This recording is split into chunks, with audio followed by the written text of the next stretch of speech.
Where you live matters. Your zip code can predict your health more than your genetic code, and we know this through research in public health. So as you live in communities that are segregated and isolated away from more affluent communities, we know that there is less opportunity for health, access to medical care, access to great schools, access to great jobs and great paying jobs. And so if you're not allowed to own your own home in a community and be part of the community, that will contribute to your health. And history matters to health. Housing and the housing system is not a simple thing to unpack. The history of housing is not a simple thing. And the implications of it become far more reaching when you have all of this system around being able to purchase a home. Coming out of the New Deal, the Franklin D. Roosevelt administration created a lot of different programs and bureaucracies. Two of those were the FHA, Federal Housing Administration, and the HOLC, the Homeowners Loan Corporation. And it was really to help people purchase homes. They were sort of unattainable coming out of the Great Depression. After the war, most people owned cars. Soldiers were coming back, getting married. They didn't want to live in their parents' or grandparents' old houses anymore. Suburbs really sprung up for the first time, especially in post-war Johnson County. There was a large influx of people coming from Kansas City and buying and building homes here. That regionalism is really very tightly ingrained. And so the population starts to go out of that urban core and into this new thing really called a suburb. There's this real consumerism and American dream. This is a chance for a new generation to have opportunity, to have your own backyard, your suburban oasis. People wanted these things, and the HOLC and the FHA provided that. But they were providing it for white families. Very explicitly in their manual, they did not work with African American families to provide mortgage insurance. So this is a system that's put in place by the federal government to benefit white families in suburban neighborhoods.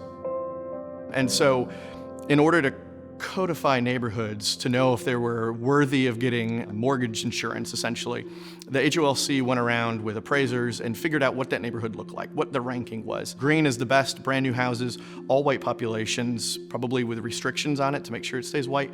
Red would be a neighborhood that smaller houses, in disrepair, definitely minority populations, African Americans, Jewish families. African American families in Kansas City were probably renting in those redlined neighborhoods. They weren't owning their homes. It was difficult to sell. So that wealth wasn't there. That generational building of wealth because of owning property and owning a home wasn't there. Not everyone who was moving to the suburbs was racist and doing it for racial reasons, right? Your average person probably didn't understand the ramifications of the FHA and the HOLC. Certainly there were people who did, and certainly there were people who were moving out of the urban core to avoid neighborhoods that were going to have minority encroachment, right, as they were calling it. And some folks are fleeing that because they know that's happening, and they want something in a community where that won't happen. Deed restrictions had been around for a long time, actually. They're used really in the early 20th century on individual properties to make sure that that particular property stayed in white hands. And there was a real fear about this block busting, that a family might sell to an African American family, and then the whole rest of the block would go down the drain, right? Was sort of the phrase.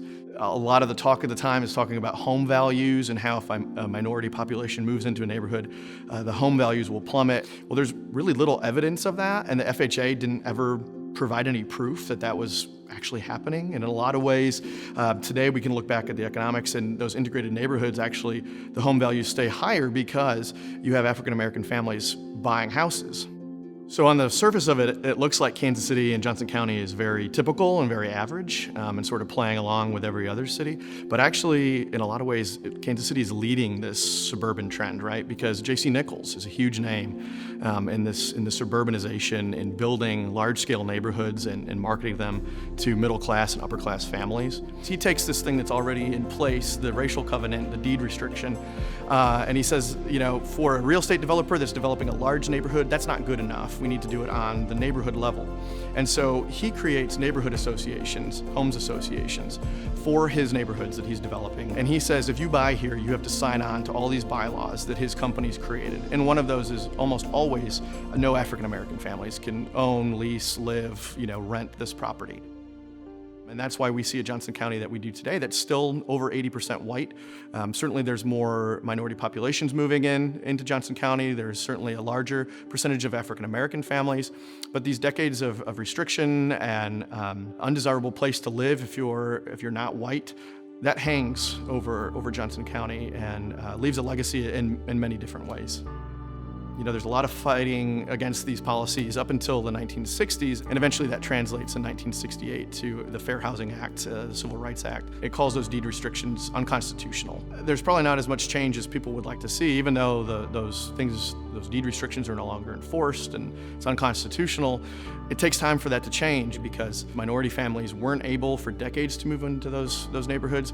And just because they legally can now, it doesn't mean that they have the means to do so. It doesn't mean they have the desire to do so either. There's a perception that needs to be changed as well about how accessible those neighborhoods are. Our mission in public health is to create conditions where everyone can be healthy. So understanding these historical policies is the first step in addressing the disparities that we know exist today. In Johnson County, we know that housing costs have outpaced wage growth. And this creates an environment where people really cannot afford to live in Johnson County. When people have high housing costs, then they have to stop and think, well, you know, I don't want to get evicted, so I have to pay that, but I may not be able to get groceries this week, or I may not be able to pay my prescription costs and take that medication that's important to my health. So we want to ensure that our policies are inclusive, that we bring people together in the community, we convene groups to discuss the disparities, and we get some work around what the community needs. We listen to the community, and when we can do that, we can create a safer, healthier, more vibrant community with a high quality of life where everyone can thrive.